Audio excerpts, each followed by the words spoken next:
কোরআনের হক কি কি জানেন? বলতে পারবেন? 6টা হক। আপনার আমার জন্য 6টা স্পেশাল হক মনে রাখা উচিত। মুসলমান সন্তানকে মনে রাখা উচিত। কাশিমপুরের শ্রমিক জনতা, ব্যবসায়ী জনতা, জ্ঞানীগুণী জনতা, বীর নেতারা, কোরআনুল কারীমের 6টা হক তোমার পরে আছে। কয়টা? কথা বলেন না, কয়টা? একটু বলে যাব নাকি? 1 নম্বর হক হলো ঈমান। কোরআনের উপরে ঈমান, কোরআনের প্রতিটা অক্ষরের উপরে ঈমান। একটা অক্ষর অবিশ্বাস করলে কাফের হয়ে যায়। আমানার রাসূলু বিমা উনজিলা ইলাইহি মির রাব্বিহি ওয়াল মুমিনুন। আল্লাহ পাক অর্ডার করেছেন, শুধু মুমিন নয়, রাসূলও ঈমান আনছেন। নবীর পরে যখন যা নাজিল হয়েছে, নবীও প্রত্যেকটা শব্দে শব্দে ঈমান আনছেন। সুবহানাল্লাহ। আল্লাহ পাক সূরাতুন নিসার 136 নম্বর আয়াতে বলেন, ইয়া আইয়ুহাল্লাযীনা আমানু আমিনু বিল্লাহি ওয়া রাসূলিহি ওয়াল কিতাব। ঈমানদারকে ডেকে বলে ঈমান আনো আল্লাহর প্রতি, রাসূলের প্রতি আর কিতাবের প্রতি। তাহলে 1 নম্বর হক, এই কিতাবের অক্ষরে অক্ষরে ঈমান। একটা অক্ষর অমান্য করতে পারবেন না। সুযোগ আছে? কথা বলেন, জোরে বলেন। কোরআনুল কারীমে জিহাদ আছে না নাই? 650 আয়াত আছে। এখন জিহাদকে কি অমান্য করা যাবে? কোরআনুল কারীমে বিচার ব্যবস্থা আছে না নাই? এটা কি বাদ দেওয়া যাবে? কোরআনুল কারীমে অর্থনীতি আছে না নাই? এটা কি মানতে হবে কি হবে না? জোরে বলেন। রাষ্ট্র রাজত্ব রাজনীতি আছে না নাই? রাজত্ব রাজনীতি নামে একটা সূরা আছে, সূরাতুল মুলক। পার্লামেন্ট নামে সূরা আছে, সূরাতুল শুরা। পার্লামেন্ট নামে সূরা, আমরুহুম শুরা বাইনাহুম। আল্লাহ বলে এই পার্লামেন্ট গঠন করবে, আল্লাহর বিধান মতো পার্লামেন্ট করতে হবে। আছে না নাই? মানতে হবে কি হবে না? 1 নম্বর হক হলো ঈমান। কোরআনের প্রতিটি কথায় ঈমান আনতে হবে। 2 নম্বর হক হলো তেলাওয়াত। কোরআনের আয়াতগুলো তেলাওয়াত করতে হবে, এটাও ফরজ। তেলাওয়াত কিন্তু নফল না। অনেকে নাদান মূর্খ আলোচকরা নফল বলে, এটা ভুল। কয়েকটা আয়াত আছে, একটা পারার শুরুতে আছে উতলু উতলু মা উহিয়া মিনাল কিতাব। উতলু আমরে হাজের, আলেমরা বের করে উতলু আমরে হাজের মারুফি সিগা। সূরাতুল কাফের মধ্যে আল্লাহ উতলু মা উহিয়া মিল কিতাবি রাব্বিক লা মুবাদদিলা লিকালিমাতিহি। আল্লাহ বললেন উতলু উতলু তেলাওয়াত করো। কোরআন বুঝো না বুঝো তেলাওয়াত করো, এটা ফরজ। জোরে কোন সুবহানাল্লাহ। আরো জোরে কোন সুবহানাল্লাহ। 3 নম্বর হলো কিরাত, বুঝে পড়া ফরজ। কয় নম্বর? 3 নম্বরে কিরাত, বুঝে পড়া ফরজ। ইকরা বিসমি রাব্বিকাল্লাযী খলাক। ইকরাও আমরে হাজির সিগা, পড়তে হবে, পড়তেই হবে। নোবেল নাটক পড়ো, পেপার না পড়ি তোমার নাস্তা খাওয়া হয় না। ও বান্দারে, কোরআন তুমি পড়তে জানো না? তুমি নেতা, মেম্বার, চেয়ারম্যান, তোমার অফিসে একটা কোরআন শরীফ রাখো তরজমা। অফিসে চেয়ারে বসবে, একটা আয়াত পড়ো আগে। চেয়ারে বসে আগে আপনি ম্যাচ ঠিক বিড়ি মারিও না। কতক্ষণ? ব্যবসায়ী আপনার দোকানে বড় সুন্দর চেয়ার টেবিল আছে, একটা কোরআন রাখো। বাজারে যাও, তরজমায় কোরআন আছে না নাই? আরবি পড়তে পারো না, বাংলা পড়ো, পড়া ফরজ। 4 নম্বর ইকামত, যা পড়লে বুঝলে এটা বাস্তব জীবনে কায়েম করতে হবে। কায়েম, কোরআন কায়েম করা ফরজ। সূরা মায়েদার 68 নম্বর আয়াত, লাস্তুম আলা শাইইন হাত্তা তুকিমুত তাওরাতা ওয়াল ইনজিলা ওয়া মা উনজিলা ইলাইকুম মির রাব্বিকুম। দেখেন ভালো করে, যারা কোরআনের রাজ কায়েম করার কাজ করে না, কোরআন প্রতিষ্ঠার কাজ করবে না, ঈমান না, ঈমান চির। কথা কার? কোরআন দলিল দিয়ে বলছি। এটা 4 নম্বর হক, কোরআন প্রতিষ্ঠা করার কাজ করতে হবে। কেউ আমার কথা বুঝতে পারছেন কিনা ভাই? নোট করে নেন, মোবাইলে রেকর্ড করে নেন, বাড়ি দিয়ে মেলাবেন। 4 নম্বর। 5 নম্বর হচ্ছে আদালত, হুকুমাত, বিচার বিভাগ চলবে কোরআন দিয়া। ও আনিহকুম বাইনাহুম উহকুম, এরও আমরের সিগা বাইনাহুম ওয়ালা তাত্তাবি আহওয়াহুম। সূরা মায়েদা 49 নম্বর আয়াত। ও আনিহকুম বাইনাহুম বিমা আনজালাল্লাহ, আল্লাহ যা নাজিল করতে এইটা দিয়ে তোমাকে বিচার করতে হবে। আল্লাহ বলছেন, কে বলছেন?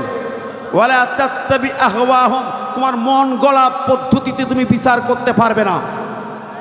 কার কথা? আল্লাহর কথা। যদি করো ওমান লাম ইয়াহকুম বিমা আনজালাল্লাহু ফাউলাইকা হুমুল কাফিরুন, যদি তুমি মন গড়া আল্লাহর বিধান বাদ দিয়া বিচার ফয়সালা করো, তুমি কাফের। কি? কার কথা? কোরআনে 5 নম্বর হক হলে বিচার কোরআন দিয়ে হবে। 6 নম্বর অনুকরণ অনুসরণ হবে কোরআনের। ব্রিটিশ ল অনুসরণ হবে না, আমেরিকান ল অনুসরণ হবে না, চীন জাপান বুঝি না, অন্য রাশিয়া চায়না বুঝি না। আল্লাহ পাক সূরা আরাফের 2 আয়াতে বলেছেন, ইত্তাবিউ মা উনজিলা ইলাইকুম মির রাব্বিকুম ওয়ালা তাত্তাবিউ মিন দুনিহি আউলিয়া। আল্লাহ ইত্তাবিউ আমরে হাজার মারুফের সিগা, আল্লাহর অর্ডার অনুসরণ করো, যা নাযিল করেছি তাই। ওয়ালা তাত্তাবিউ মিন দুনিহি আউলিয়া, আর আল্লাহ বাদে যত অভিভাবক থাকে, গার্জিয়ান থাকে, নেতা থাকে, গুতা থাকে, হুতা থাকে, অন্য কারোর অর্ডার ফলো করা যাবে না। জোরে বলেন না সুবহানাল্লাহ, আর জোরে বলেন সুবহানাল্লাহ। তাহলে 6টা হক মনে থাকবে। আসলে আল্লাহ হেফাজত করুক আমাদের, বলি আমিন। কষ্ট পাচ্ছেন নাকি? কষ্ট দেব না ভাই, বেশিক্ষণ না। ওই মেয়েটিরে খলিফা বলে, কোরআনের হক আমি বুঝি। যেদিন কালেমা পড়ে ঈমান এনেছি, নবীর সঙ্গে ছায়ার মতো চলেছি। কোরআনের একটা অক্ষর কেন, একটা নোক্তাও ওমর অমান্য করে না। হিজরতের অর্ডার হলো, মক্কার জমিন ছেড়ে, গাড়ি বাড়ি ছেড়ে, ব্যবসা ছেড়ে মদিনায় চলে গেলাম, নবীর সঙ্গে সঙ্গে ছিলাম। নবী যেই যুদ্ধে যেতেন সেই যুদ্ধে যেতাম, লড়াই করেছি, যুদ্ধ করেছি। ইসলামী স্টেট কায়েম হলো, নবীর পরে আবু বকর চলে গেল, আমার পরে খেলাফতের দায়িত্ব। অর্ধ মুসলিম জাহান কোরআন কারীম দিয়ে চালাই, মানুষের লেখা কোনো সংবিধান দিয়ে দেশ চালাই না। অর্ধ পৃথিবী চালাই কোরআন দিয়া, আমার মিনিস্ট্রি চলে কোরআন দিয়া, সচিবালয় চলে কোরআন দিয়া, ক্যাবিনেট চলে কোরআন দিয়া, আমার সুপ্রিম কোর্ট চলে কোরআন দিয়া। কি বলেন, ঠিক না বেঠিক? ওমর কি দিয়ে চালাইছে? জোরে খান, আর জোরে। এই মেয়ে, আমি আমার সজ্ঞানে সুস্থ মস্তিষ্কে একটি অক্ষর কেন, একটি নোক্তা অমান্য করি না। কারে কি শোনাও?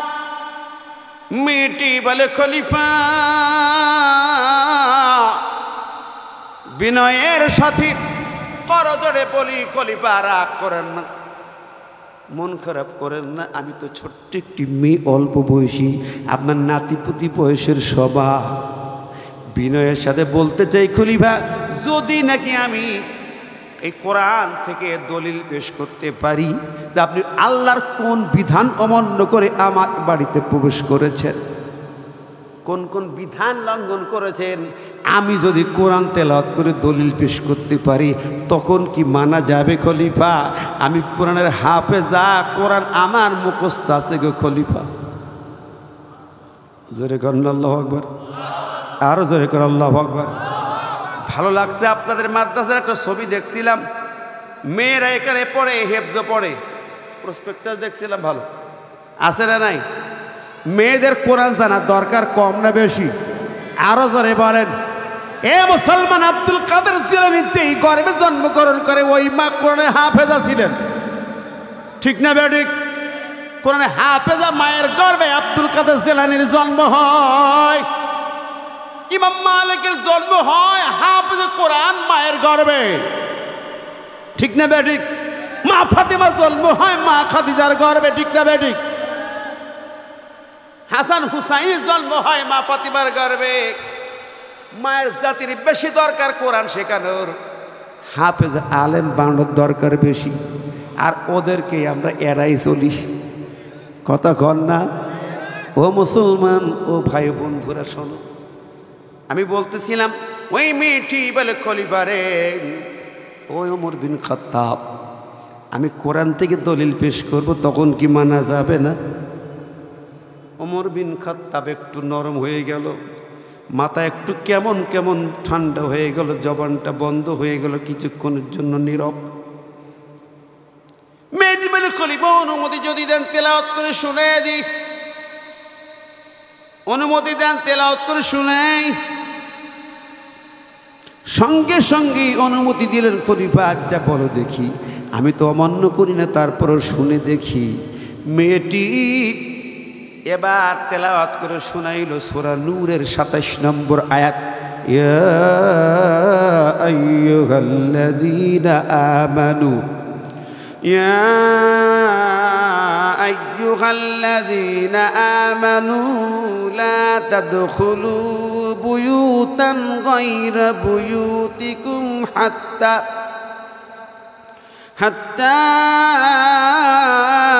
তাস্তানিসু ওয়া তুসাল্লিমু আগলিহা।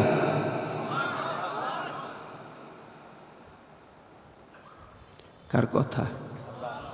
আল্লাহ ডাক দেহি বান্দারেরা, লা তাদখুলু নাহিসিগা, তোমরা প্রবেশ করবে না তোমাদের ঘর ছাড়া অন্যের ঘরে, তোমার ঘর বাদ দিয়ে অন্যের ঘরে প্রবেশ করবে না অনুমতি ছাড়া। কি কন? আমরা তো ডাইরেক্ট, ও ভাবি কি নাম চাও, দেবর ভাবি, ওরে জুত কত কথা কন। ও তো দেবর যে মৃত্যু সমান সে হিসাব কিতাব না। হায় রে কপাল। ও মুসলমান, আল্লাহ বললেন তোমাদের খতরা অন্যের ঘরে প্রবেশ করবে না, হাত্তা তাস্তানিসু। ২ নম্বর কত হলো? অনুমতি প্রার্থনা করো, প্রয়োজন যখন অনুমতি চাও। ৩ নম্বর অতুসাল্লিমু আলা আগলিহা, ওই বাড়ির মানুষদেরকে সালাম বলো। কি বলো? সালাম দিতে হবে। সালাম দেন, বাড়ি দিয়ে স্ত্রীকে সালাম দেন, সালাম দেন। হ্যাঁ, একজন কয় হুজুর আপনারা অশ্বিনী বাড়ি দিয়ে সালাম দিলাম, সকালবেলা বউ ব্যাগপত্র গুছাই বাপের বাড়ি চলে গেছে। কেন? যে আল্লাহ আমার সালাম দিয়েছে, আমার তো শেষ। স্বামীতে সালাম দিয়েছে, এখন মনে সম্পর্ক নেই, তালাক হয়ে গেছে। নাউজুবিল্লাহ। কোরআন শিখাইছে সালাম বলো। মেয়েটি বলে খলিফারে এই বাড়িতে ঢুকেছো, সালাম দাও নাই, অনুমতি নাও নাই, ঢুকে পড়েছো। এই সুযোগটা কোথায় পেলে? এই আয়াত কি তোমার অমান্য হয় নাই? ওমর বিন খাত্তাব বলে তুমি গান গেয়েছো কেন? তুমি গান গেয়েছো বলেই তো প্রবেশ করেছি গান বন্ধ করতে। মেয়েটি বলে খলিফারে এবার আসুন তাহলে, আমি গান গাইলাম, কোরআনুল কারীমের আয়াত অমান্য করলাম, তার জন্য চাবুক মারা হবে। ঠিক আছে, এর জন্য আদালত আছে, বিচার বিভাগ আছে, তোমার সুপ্রিম পাওয়ার আছে, কাজে লাগাও। কিন্তু শাস্তি দিতে যাইয়া সেই কোরআনের আরেকটি আয়াতের ৩টি বিধান তুমি লঙ্ঘন তো করতে পারো না। এই অধিকার তো তোমার নাই। আছে? ওমর বলে তুই গান না গাইলে আমি ঢুকতাম না। মেয়েটি বলে ও ওমর, এই কথা বললে হবে না, তুমি গান গাইছি, আমি গান গাইছি, আমার শাস্তি দাও। তুমি তো সেই কোরআন অমান্য করেছো, এখন বলো না তোমার কি হবে? ওমর বলে শোনো, এটা আমার অধিকার আছে, আমি রাষ্ট্রের খলিফা, আমার অধিকার আছে। মেয়েটি বলে কিসের অধিকার? কোথায় পেলে অধিকার? কে দিয়েছে? দলিল দাও, প্রমাণ দাও। দলিল ছাড়া কথা নাই। তাও অন্য দলিল চলবে না, কোরআন থেকে দলিল দাও, কোরআন আয়াত দিয়ে দলিল দাও। কোন অধিকারে তুমি ওই আয়াতটা অমান্য করে এখানে ঢুকেছ? দলিল দাও, তারপরে কথা কও। ও বাবা, এত সাংঘাতিক জিনিস। ওমর কয় বাপ রে বাপ, দলিল চাস? আমি ওমর আমার কাছে, আমি অর্ধ পৃথিবীর খলিফা, দলিল নাই? নিবি খলিফা হিসেবে অধিকার আছে, সাধারণ নাগরিকের অধিকার নাই। বলে কোথায় আছে কোরআনে দেখাও। ওমর বিন খাত্তাব বললেন মেরে কুরআনুল কারীম খোলো, সূরা হজ্জে যাও, 41 নম্বর আয়াত দেখো। আল্লাযীনা ইম্মাক্কান্নাহুম ফিল আরদি আকামুস সালাতা ওয়া আতাউস যাকাতা ওয়া আমারু বিল মা'রুফি ওয়া নাহাউ আনিল মুনকার ওয়ালিল্লাহি আকিবাতুল উমুর। জোরে বলিন আল্লাহু আকবার, আর জোরে আল্লাহু আকবার। কথা কার? আল্লাহ কয় যাদেরকে আমি রাষ্ট্র ক্ষমতা দেই, রাষ্ট্র ক্ষমতা দেন কে? রাজত্ব কার? রাষ্ট্র কার? আপনি বলে আমি নেতা, আমি রাজা। ফেরাউনও কইছিল আনা রাব্বুকুমুল আলা, 400 বছর কাটাইছিল, আল্লাহ পাক বহুত খাওয়াইছিল রাজ দরবারে। এবার যখন শেষ খাওয়াইল, সাগরের পানিতে চুপায়া চুপায়া মারল। চুপায়া যখন মারল, মারা যাবার চুপানোর 1 মিনিট আগেও ফেরাউন বুঝতে পারে না আমাকে এখানে চুপায়ে মারা হবে। তখন জানে আমি মুসার বাহিনী ধরে ফেলবো, অপরাধীদেরকে ধরবো। কোথায় পালাইবা? পালাইতে দেব না। আমার সব বাহিনী যদি 6 লক্ষ বাহিনী নিয়ে দৌড়াইছি ফেরাউন, 6 লক্ষ বাহিনী নিয়ে দৌড়াইছে ধরার জন্য। চুপায়া মারল কে? 1 মিনিট আগেও বুঝতে পারে। নমরুদ যখন মারা যায়, পৃথিবী কাঁপানো বাচ্চা নমরুদ বলেছিল ইব্রাহিম আমি তোমার আল্লাহর সঙ্গে যুদ্ধ করব। পাওয়ারটা কত, কত শক্তির অহংকার, কত বড় অহংকার, আল্লাহর সঙ্গে যুদ্ধ করবে।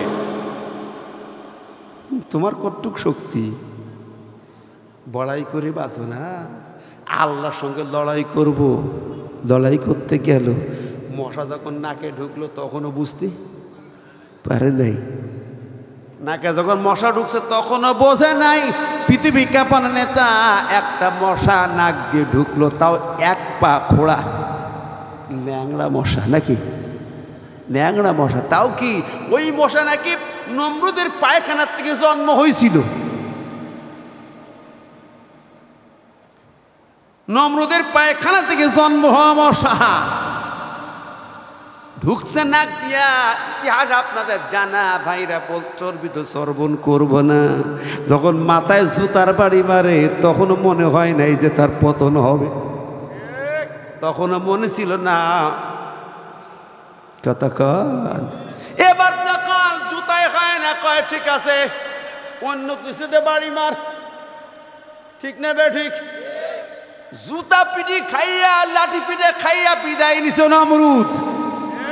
জোরে বলেন ঠিক না বে ঠিক? আরো জোরে বলেন। আবু জেহেল যখন বদরের ময়দানে পতন হবে তখন স্লোগান দিয়েছে লা গালিবা লাকুমুল ইয়াউম, মুহাম্মদ বিজয় আমাদের হবে। গর্ব অহংকার টুটে গেল। ছোট্ট 2 বাচ্চা এমন পিটান পিটে ফাতারা বাহু একটা বাড়ি দাও। আমি এবারও কিছু ওই বদরে বলি, যারা যাবেন একটা কূপ আছে দেখে আসবেন, থুতু নিক্ষেপ করবেন, ঠিক না বে ঠিক? আমার ভাই বন্ধুরা সেও বুঝতে পারে না আবু জেহেল আমার পতন হবে এসেছিল মুহাম্মদ আর মুসলমানদের নিশ্চিহ্ন করার জন্য, জমিন থেকে উৎখাত করার জন্য। উৎখাত করতে চাইয়া নিজে উৎখাত হয়েছে। কথা বলে ঠিক নেবে ঠিক? শুধু পৃথিবীর নেতারা গর্ব অহংকার করো না, যা ইচ্ছা তাই করো না। ও খবর মারব, ওর নিশ্চিহ্ন করে দেব, ওকে বাতিল করে বের করে দেব। পারবে না, পারবে না। জমিন আল্লাহর জমিন, ঠিক নেবে ঠিক? ক্ষমতার মালিক কে? পাওয়ারের মালিক কে? মুসলমান সে বিশ্বাস থাকতে হবে, কোরআন ধরতে হবে, এই সনদ বুকে নিতে হবে, কোরআনের রাজ কায়েমের জন্য দীপ্ত শপথ নিতে হবে। পৃথিবীর কোন শক্তি আমাদের টান খোলাবে না। ইসরায়েলের পিছনে আমেরিকা, ইউরোপ, জাপান, জার্মান থেকেও কিছুই করতে পারবে না। দিল্লি তার পিছনে গাইড দিয়েও কিছুই করতে পারবে না। ইমানদারদের ইমানকে হরণ করা, বিজয় করা যায় না। তালেবানরা 19 বছর পালাইছিল পাহাড়ের গুহায়। ছাত্র যুবক জনতা মাত্র 23,000 ফাইটার সামনে তাকবীর স্লোগান দিয়েছে। আমেরিকা 3 লক্ষ সেনাবাহিনী অস্ত্র শস্ত্র সব ফেলে, ট্যাঙ্ক লরি ফেলে পালাতে বাধ্য হয়েছিল। জোরে বলেন ঠিক না বে ঠিক? অতএব ইসরায়েল পালাবে, গাজা থেকে রেহাই পাবে না। ইসরায়েলের মানচিত্রে ইসরায়েলের নাম থাকবে না। 180 কোটি মুসলমান যদি কাফনে কেবল বাতাই দিয়ে রাজপথে নামতে পারে, ইসরায়েল তার দোসর, আমেরিকা তার তাবেদার, ওরা একটাও টিকতে পারবে না, পারবে না, পারবে না। রাজি আছেন না? নাই, দু হাত তুলে দেখান তো।